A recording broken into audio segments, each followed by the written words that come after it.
Orang yang berdalil dengan hadis belum tentu mengikuti sunnah. Kayak itu sunnah tadi ya. Perjalanan kehidupan Nabi dalam mengamalkan dan mendakwahkan atau mengajarkan Islam secara menyeluruh. Berapa banyak orang menggunakan hadis, bahkan hadis sahih, tetapi tidak sesuai dengan sunnah. Saya memberikan sebagian contohnya.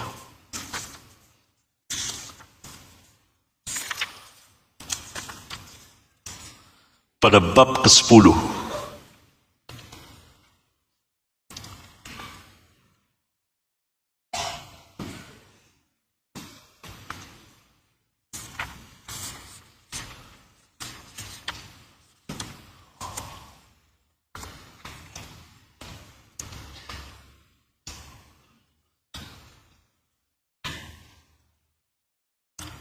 dengan judul beberapa contoh kesesatan yang menyalahi manhaj sahabat. Di antaranya, ini sehubungan orang yang berdalil dengan hadis belum tentu mengikuti sunnah. Ketika dia menafsirkan atau memahami hadis itu sesuai dengan pendapat, ra'yu dan hawanya. Dan juga pasti menyelisihi manhaj para sahabat. Ada sebuah hadis sahih riwayat Al-Imam Muslim.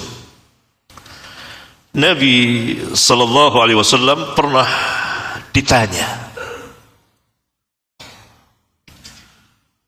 tentang puasa beliau pada hari Senin.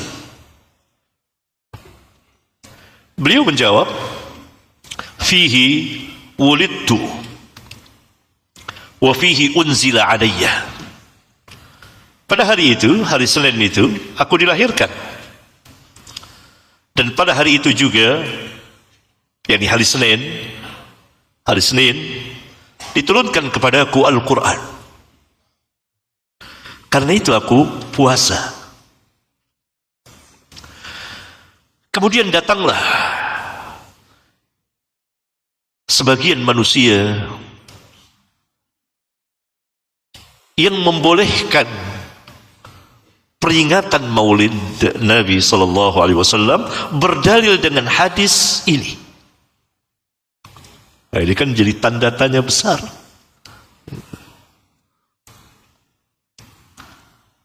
Jauh sekali antara pertanyaan para sahabat dengan keputusan sebagian manusia yang menafsirkan hadis yang mulia ini. Sahabat justru tujuannya adalah untuk mengikuti sunnah beliau puasa pada hari Senin. Lihat,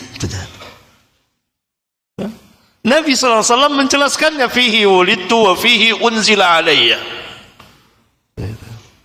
Maka yang diikuti sunnahnya adalah puasa pada hari Senin, sunnah, dan hukumnya mustahab, disukai. Lihat perbedaan antara manhaj sahabat dengan yang selainnya. Perhatikan orang yang menggunakan hadis sahih tetapi menyalahi sunnah. Karena Nabi SAW tidak pernah memperingati dirinya. Dan sahabat yang dari awal sampai akhir menyertai beliau tidak pernah merayakannya. Walaupun ada alasan-alasan lain. Ini saya berikan contoh orang menggunakan hadis ini Kalau benar tafsirannya demikian, tentu para sahabat telah lebih dahulu mengamalkan. Ya, ini pentingnya kaidah ini. Lau kana khairan lasabaquna ilaihi. Saya jelaskan di awal pertemuan kita tentang perkataan Al-Hafidh Ibnu Katsir mengenai kaidah tadi. Lau kana khairan lasabaquna ilaihi. Berarti ketika orang membawakan ayat itu hak, membawakan hadis sahih hak.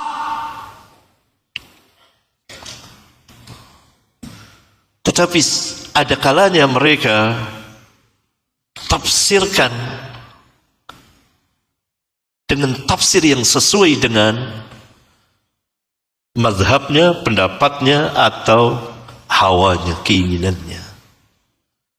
Khawarij membawakan ayat Al-Quran kepada Ali bin Abi Thalib radhiyallahu ta'ala anhu, sahabiyun jalil, amirul mu'minin. Inil hukmu illa lillah. Tidak ada hukum kecuali kepunyaan Allah. Hak benar. Hakun.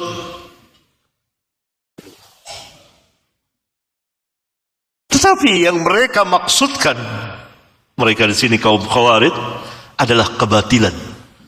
Dibawalah ayat itu untuk mengkafirkan kaum muslimin.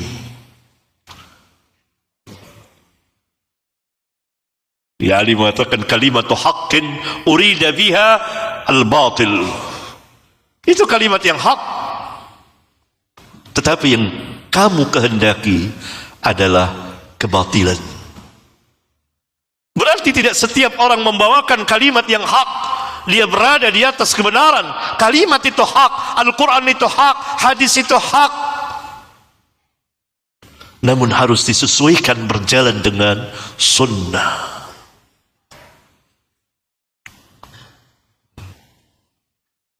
Ya, ini ada beberapa contoh. Dan lagi kaum bayat, orang-orang diwajibkan bayat kepada imamnya, lalu disodorkan hadis-hadis mengenai bayat kepada imam. Imam yang dimaksud adalah imam jamaahnya. Bayat adalah janji setia untuk taat, untuk mengikuti, memakai dalil dari hadis-hadis sahih di Bukhari dan Muslim mengenai adanya bayat.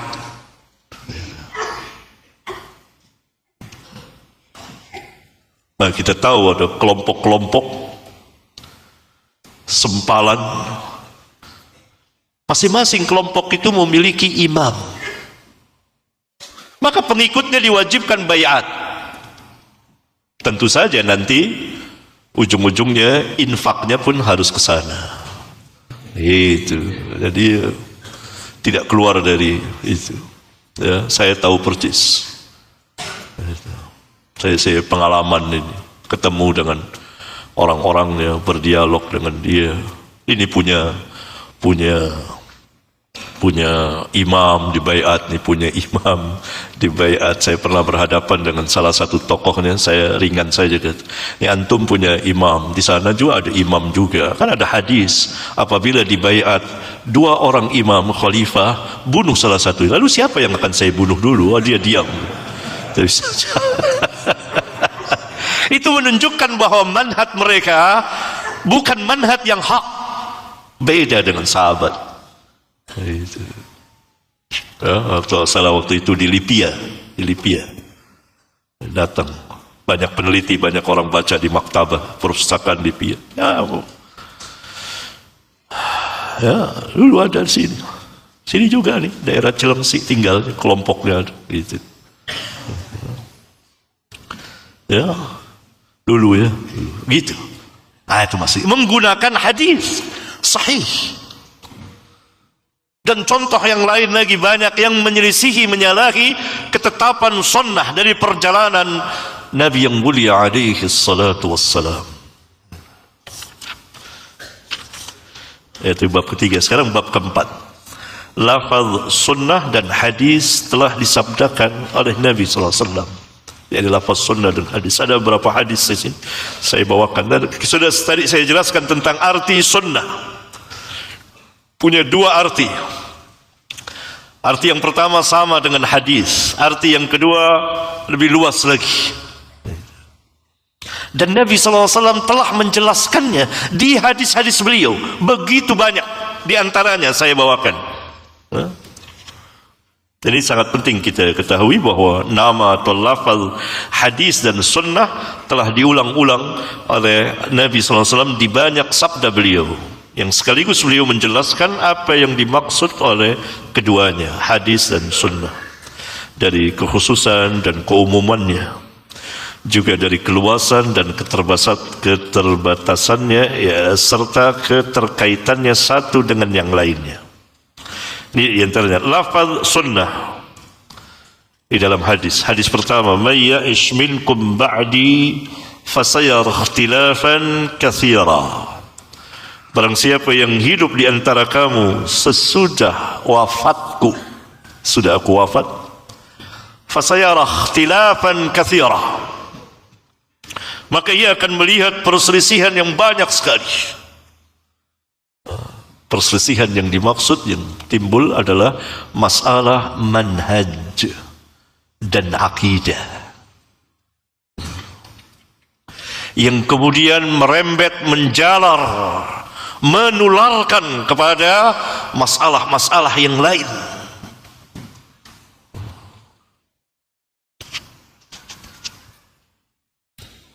Ya, maka jalan keluarnya, kata beliau, dan ini hadis ini sebagai alamatun nubuwah, salah satu tanda dari tanda-tanda kenabian dan kerasulan beliau. Apa yang beliau sabdakan, beliau jelaskan, katakan sepeninggal beliau, kamu akan melihat ikhtilafan katsira, benar adanya. Shadaqa Rasulullah sallallahu alaihi wasallam. Dalam tarikh kita bisa membacanya. Muncullah Khawarij, kemudian Syiah Rafidah, kemudian Qadariyah, kemudian Murji'ah pada abad pertama semuanya, pada zaman sahabat. Kemudian muncul lagi zaman tabi'in, Mu'tazilah dan seterusnya, Jahmiyah, Mu'tazilah dan seterusnya. Maka jalan keluarnya ini, fa'alaikum bisunnati. Tidak dikatakan fa'alaikum bil Quran. Karena orang yang berpegang dengan sunnah pasti berpegang dengan Al-Quran. Karena pengambilan sunnah, asas kita berpegang dengan sunnah ada dalam Al-Quran.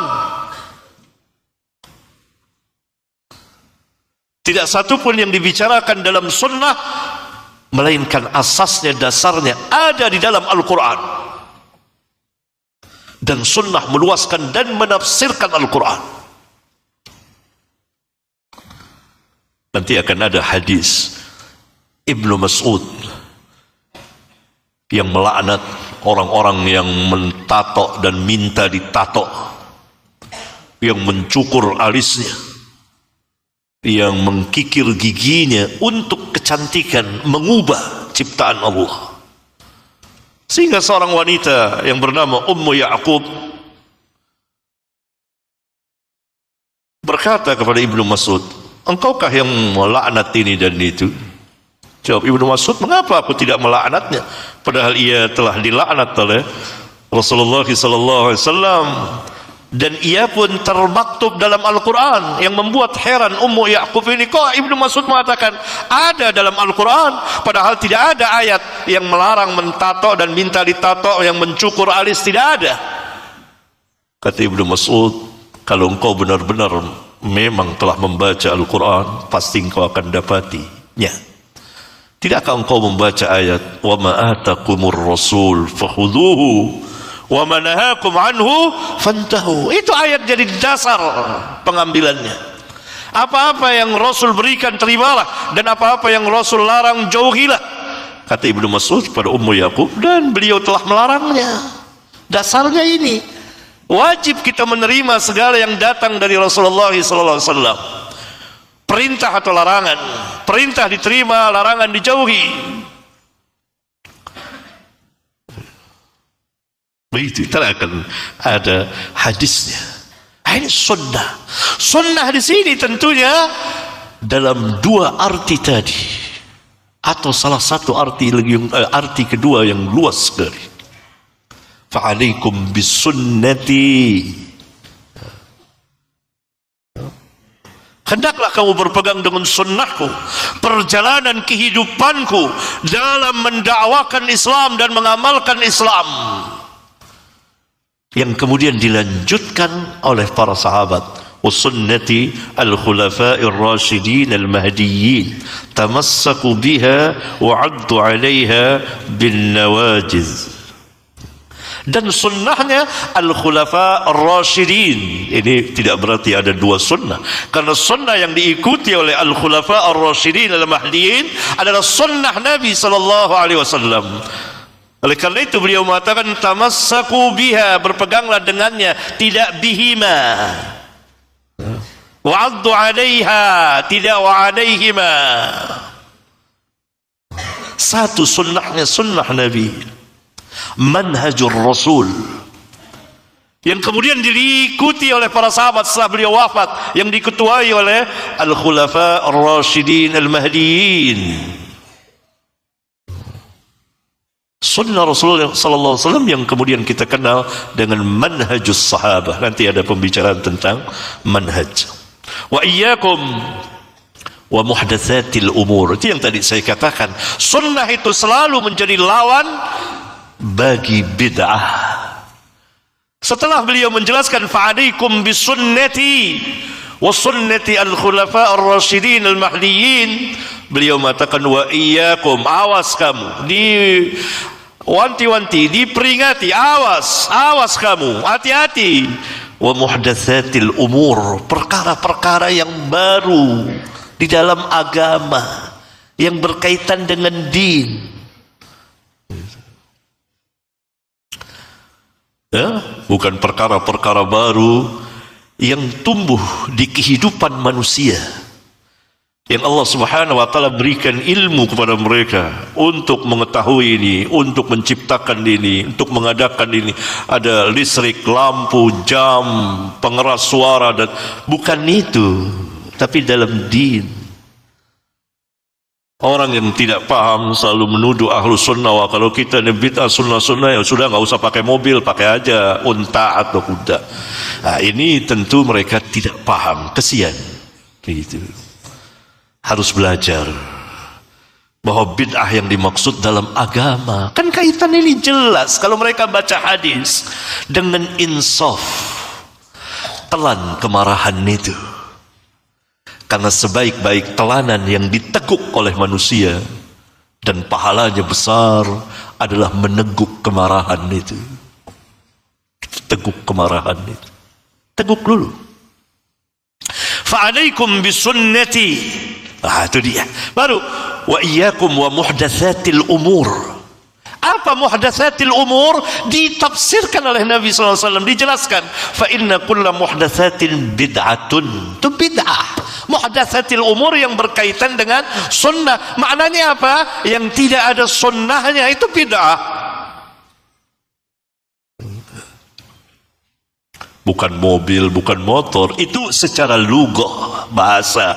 Bukan yang dimaksud oleh Nabi yang mulia alaihi salatu wassalam. Terbukti para sahabat setelah beliau wafat kan meluaskan masjid beliau, mengganti kayunya, ininya dengan yang baik pada zaman itu. Sama dengan kita, masjid tidak lagi pakai pelepah korma, dan sahabat sudah memulainya. Utsman bin Affan radhiyallahu taala anhu memperluaskan masjid Nabi dan mengganti bagian-bagiannya dengan bangunan yang baru. Dan pada zaman selanjutnya diluaskan lagi sampai hari ini. Itu bukan bid'ah. Yang bid'ah itu zikir keras-keras di masjid.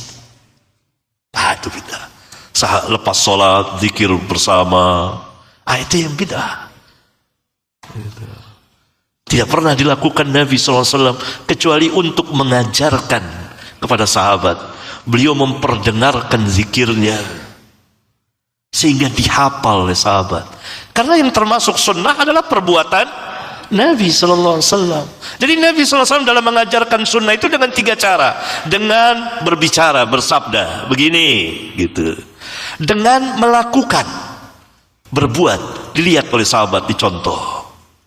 Oh, sholat tuh mengangkat tangannya begini, sebahu, setelinga, gitu, dilihat, diperhatiin betul.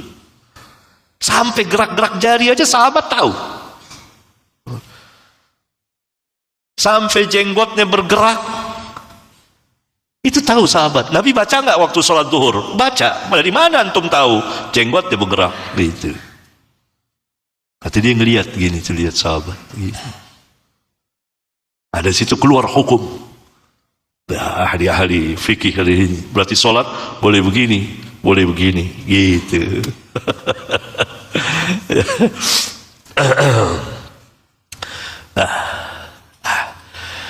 Terus wa kullu bid'atin dhalalah. Itu jelas ya, ini sunnah luas. Kemudian hadis yang kedua, ya, hadis yang sangat terkenal, taraktu fikum amrain lan tadillu ma tamassaktum bihima kitab Allah wa sunnatan nabiyhi sallallahu alaihi wasallam. Ya, ini hadis sangat terkenal, tapi ini hadis dari riwayat Imam Malik. Dalam istilah hadis mu'dal, terputus, gugur 2 orang rawi. Tetapi saya jelaskan di sini bahwa hadis ini ada penguatnya dari hadis Ibnu Abbas, dari hadis Amr bin Ahwas, dari hadis Abu Hurairah. Ya, beberapa hadis yang menguatkan hadis taraktu fikum amraini lan tadillu ma tamassaktum bihima kitab Allah, dan sini ada wa sunnatan nabi, sunnah Nabi sallallahu alaihi wasallam, juga dalam arti yang kedua. Kemudian hadis yang ketiga, an Abi Mas'udin al-Ansari qala qala Rasulullah sallallahu alaihi wasallam ya ummul qauma aqra'uhum li kitabillah fa in kanu fil qira'ati sawa'an fa'alamuhum bis sunnah. Yang akan mengimami satu kaum ialah mereka yang paling tahu tentang kitabullah. Sebagian ulama menerjemahkan yang paling hafal terhadap kitabullah. Maka jika mereka sama di dalam qiraah, bacaan dan hafalan serta pengetahuannya mengenai Al-Quran, maka yang akan mengimami satu kaum adalah yang paling mengetahui di antara mereka tentang sunnah. Bisa dalam arti yang kedua tentunya, dan masuk juga dalam arti yang pertama dan kedua. Ya. Ini saya jelaskan lafaz sunnah yang Nabi SAW sabdakan pada 3 hadis di atas, ialah dengan arti dan makna yang kedua, yaitu jalan atau perjalanan sesuai dengan arti bahasa. Yang maksudnya ialah perjalanan Nabi SAW dalam mengajarkan dan mengamalkan serta mendakwakan Islam secara terperinci dari alif sampai ya, yang menjadi lawan bagi bid'ah. Oleh karena itu, apabila seseorang berpegang dan mengamalkan sunnah, maka dikatakan kepadanya fulanun ala sunnah, fulan berada di atas sunnah. Ya? Atau kalau tidak, adapun kalau dia berpegang dan mengamalkan bid'ah, maka dikatakan kepadanya fulanun alal bid'ah. Sekarang lafaz hadis, ada 3 buah hadis juga. Ya. Ini dalam arti yang kedua nih, ya, lebih khusus pada arti yang kedua tentunya. Ini hadis. An Zaid bin Thabit qala sami'tu Rasulullah sallallahu alaihi wasallam yaqul نضر الله امرأ سمع منا حديثا فحفظه حتى يبلغه غيره فرب حامل فقه إلى من هو أفقه منه ورب حامل فقه ليس بفقيه. Sahih rawahu Abu Dawud, Tirmidzi, wa Ahmad, wa Darimi, wa Ibnu Hibban. Ya, yang lain juga tadi yang tidak saya sebutkan tertulis di sini riwayat siapa, gimana hadisnya. Ya. Dari Zaid bin Thabit, dia berkata, aku pernah mendengar Rasulullah SAW bersabda, semoga Allah memberikan cahaya kepada seorang yang mendengar dari kami sebuah hadis. Naddalallahu imra'an sami'a minna hadithan fahafidhahu, lalu dia menghafalnya hatta yuballighahu ghayrahu, kemudian dia menyampaikannya kepada orang lain. Maka kadang-kadang orang yang membawa ilmu itu, wa rubba hamili fiqhin, kadang-kadang orang yang membawa ilmu yang dimaksud apa? Al-hadis, itu ilmu. Sini di catatan kakinya saya berikan keterangan, menyampaikannya kepada orang yang lebih paham darinya. Dan ada kalanya orang yang membawa ilmu itu bukan orang yang paham akan hadis tersebut. Nah, di sini maksud saya membawakan hadis ini untuk menjelaskan lafaz hadis dan artinya. Naddarallahu imra'an sami'a minna hadisan. Hadis yang kedua, hadis yang sangat terkenal yang dikeluarkan oleh Al-Imam Muslim. Beliau meriwayatkan di muqaddimah sahihnya, man haddatha anni bihadithin yura wa fil lafdhin yara annahu kadhibun fahuwa ahadul kadhibin wa fil lafdhin fahuwa ahadul kadhibain. Barang siapa yang menceritakan dariku satu hadis, saya disebut hadis, man haddatha anni bihadithin yura, yang disangka atau yang dia yura dalam lafaz yang lain, yara, dia telah mengetahui atau telah disangka berat bahwa annahu kadzibun, hadis itu palsu, lalu dia membawakannya bukan untuk memberitahukannya, fahuwa ahadul kadzibin, maka dia termasuk salah seorang dari para pembohong. Dalam lafaz yang lain, maka dia termasuk salah seorang dari dua pendusta. Orang yang membuat hadis palsu itu dan dia yang menyebarkan atau menyampaikannya. Nah, ini dikatakan beliau sallallahu alaihi wasallam bersabda, man haddatsa anni bihaditsin, hadis. Hadis yang ketiga juga di hadis sahih riwayat Imam Ahmad, idza haddatstukum hadisan fala tazidunna alayya, apabila aku menceritakan hadis kepadamu, maka janganlah sekali-kali kamu memberikan tambahan atas namaku. Hadis itu jangan ditambah-tambahin. Kita dilarang berbohong atas nama Nabi yang mulia alaihi salatu wassalam, membuat-buat hadis palsu. Kalau kita menjawab, saya tidak membuat hadis palsu, kami tidak berbohong atas nama Nabi sallallahu alaihi wasallam, kita tidak bisa lari dari yang kedua, yaitu membawakan, menyampaikan, menyebarkan hadis-hadis palsu yang begitu banyak. Itu pun dilarang. Dan kita akan masuk menjadi salah seorang pembohong. Hadis yang sebelum, man haddatsa anni bihadisin. Karena itu hati-hati terhadap hadis. Jangan seenaknya membawakan. Kita harus membawakan yang telah jelas hadis itu siapa yang meriwayatkannya, dan hadis itu sah atau tidak. Kalau Bukhari dan Muslim umumnya sahih, 99% sahih, bahkan ada yang mengatakan 100% sahih. Selain Bukhari dan Muslim harus diperiksa terlebih dahulu oleh orang-orang yang ahlinya, harus katakan ini sah atau tidak. Kalau kita tidak tahu, jangan bawakan, ambil yang lain yang sudah sahih, ya. Yang ketiga, dilarang memberikan tambahan yang tidak ada di dalam hadis. Fala tazidunna alayya. Ini bab keempat ini saya ingin menjelaskan, ini kan berurutan ya, bab saling sambung satu dengan yang lain. Lafaz sunnah dan hadis. Setelah kita mengetahui arti sunnah dan arti hadis dan hubungan di antara keduanya, kemudian bab yang kelima, antara sunnah dan manhaj. Sekarang masuk ini pembicaraan terus ya. Halaman 60 ya. As-sunnah ya. Sudah diterangkan artinya ya.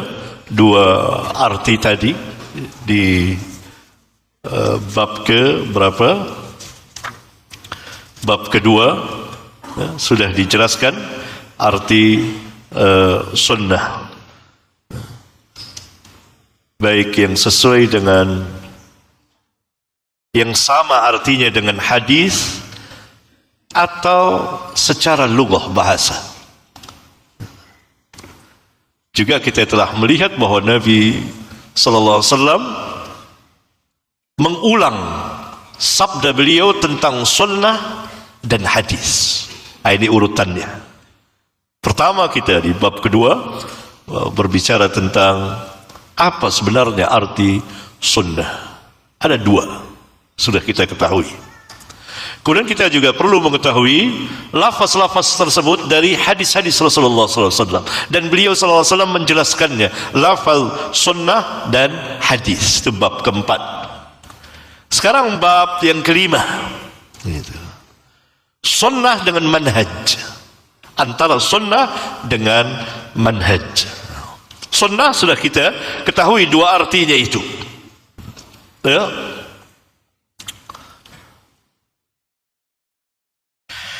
Sunnah yang pertama, sunnah dalam arti perjalanan Nabi SAW bersama para sahabat dalam mengamalkan dan mendakwakan Islam yang sempurna dan kafah menyeluruh, atau pengamalan Islam yang terjadi pada zaman Nabi SAW dan pada zaman para sahabat, yakni yang menjadi ijma' atau kesepakatan mereka.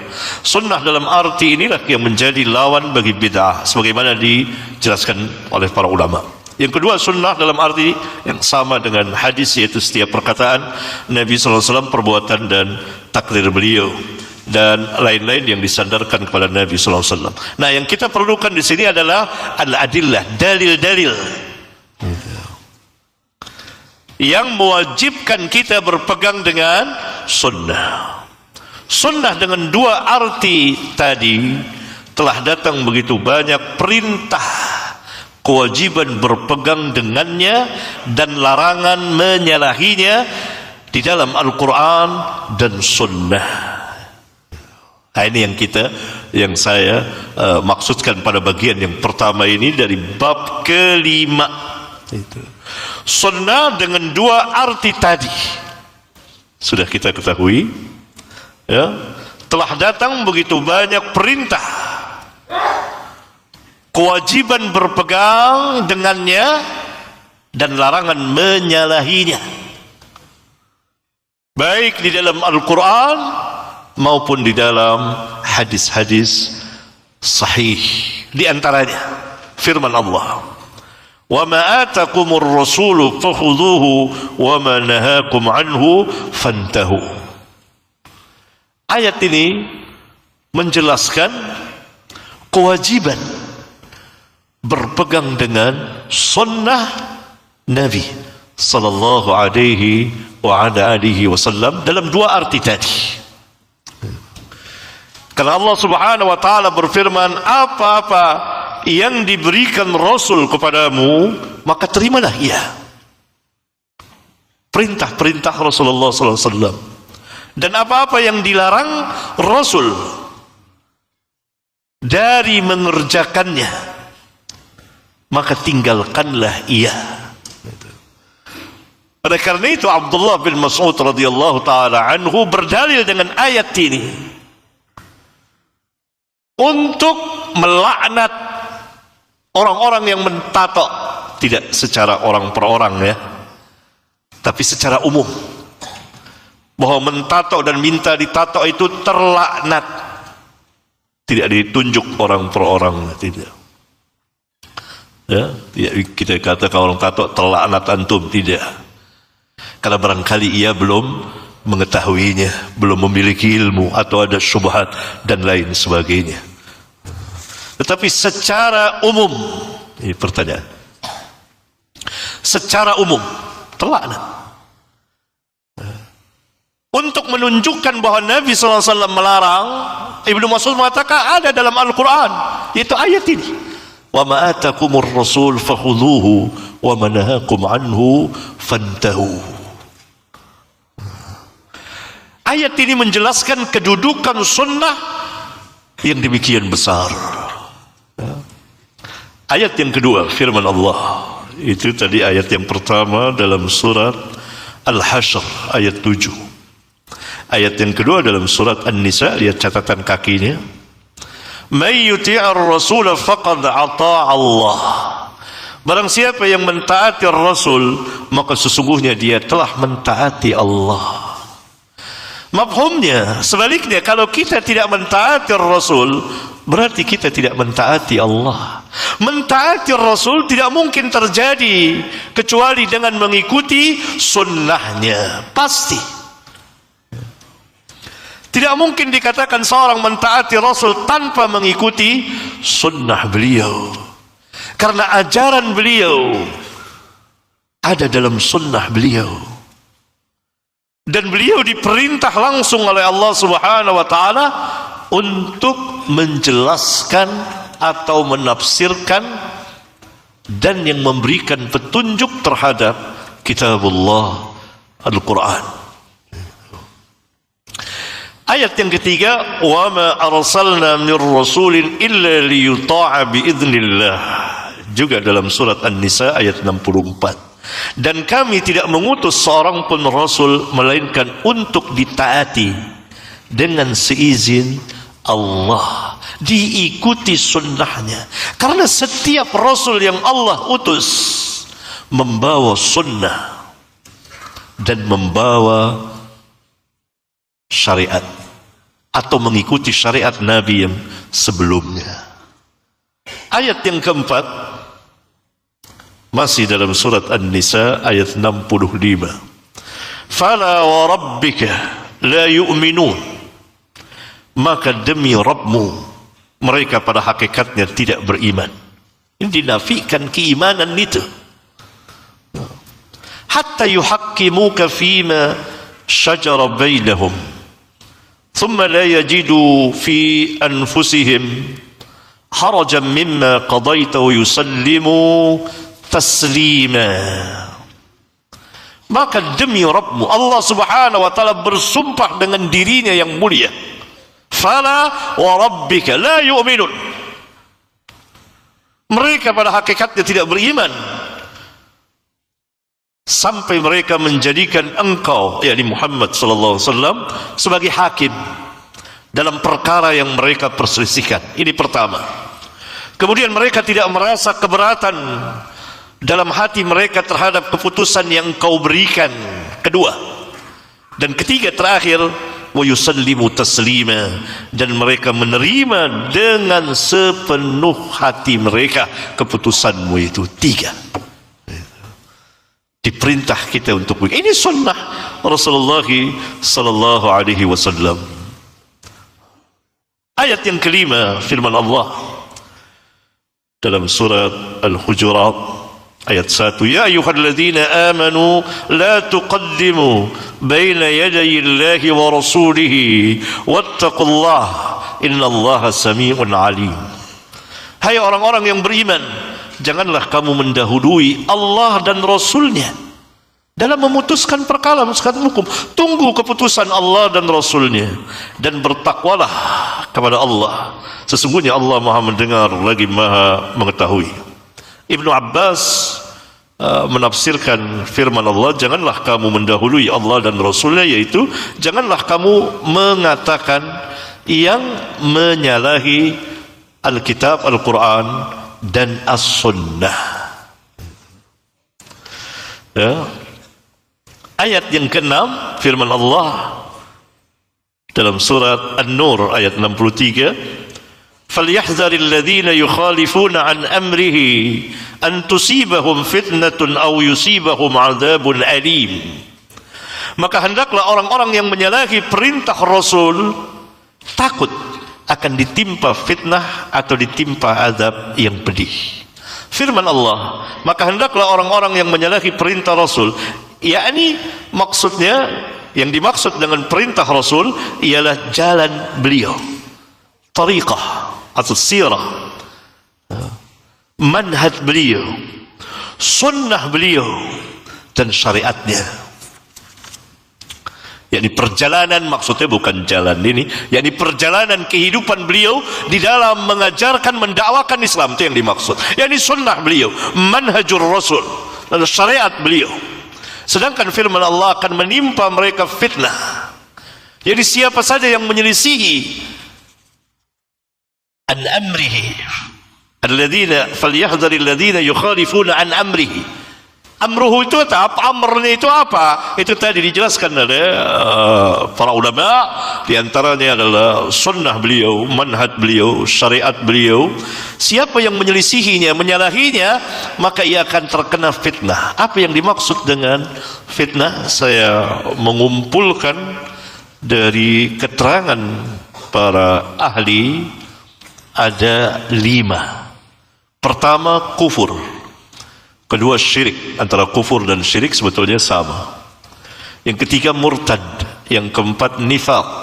Yang kelima, bid'ah. Barangkali bisa ditambahkan 1, maksiat ke-6. Ya. Siapa saja yang menyalahi, falyahdharil ladzina yukhalifuna an amrihi, pasti akan terkena salah satu dari 5 atau 6 perkara tadi yang masuk dalam arti fitnah. Kalau dia tidak beriman, maka dia akan masuk ke dalam kekufuran atau kesyirikan atau kemunafikan. Kalau ia beriman tetapi tidak sepenuhnya mengikuti perjalanan beliau, sunnah beliau, maka dia akan masuk ke dalam bid'ah, dalam mengerjakan ibadah. Atau pelanggaran, maka dia akan mengerjakan maksiat. Maka siapa saja yang menyelisihinya, menyalahinya, pasti akan terkena salah satu dari 5 atau 6 perkara yang masuk ke dalam fitnah. Pasti. Karena Rabbuna mengatakan, "Falyahdharil ladzina yukhalifuna an amrihi." Amrnya itu sunnah beliau, manhaj beliau. Siapa yang menyelisihinya, antusibahum fitnah. Fitnah di sini ini dia. Au yusibahum azabun alim, atau menimpa mereka azab yang pedih, yakni di dunia ini dengan dibunuh atau dihukum atau dipenjara, yakni masuk dalam hukum Islam tentunya, dan lain-lain sebagaimana dijelaskan oleh Al-Hafidh Ibnu Katsir dalam menafsirkannya. Di dalam ayat yang mulia ini terdapat 2 faedah yang sangat besar sekali. Faedah pertama, perintah mengikuti sunnah Rasul dan tetap berada di jalannya, di atas manhaj dan sunnah beliau. Adapun buah yang dihasilkan ialah istiqamah di dalam din agama dan selamat dari fitnah di atas serta adab di dunia atau di akhirat. Itu buah yang dihasilkan, didapat. Ya, istiqamah. Karena itu arti istiqamah.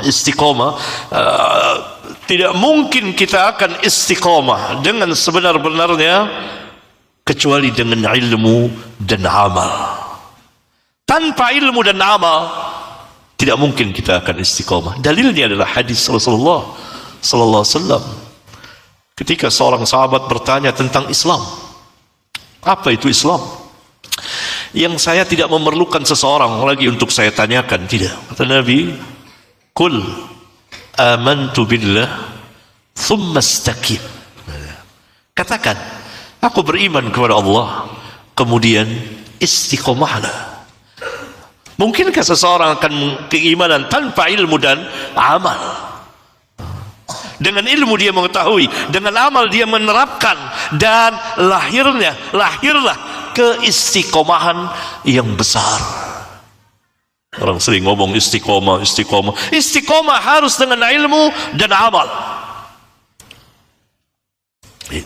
Faedah yang kedua, larangan menyalahi sunnah Rasul yang akibatnya akan terkena fitnah dan azab yang sangat pedih sebagaimana keterangan di atas. Dan kemudian terus ada sambungan, tetapi kita dibatasi.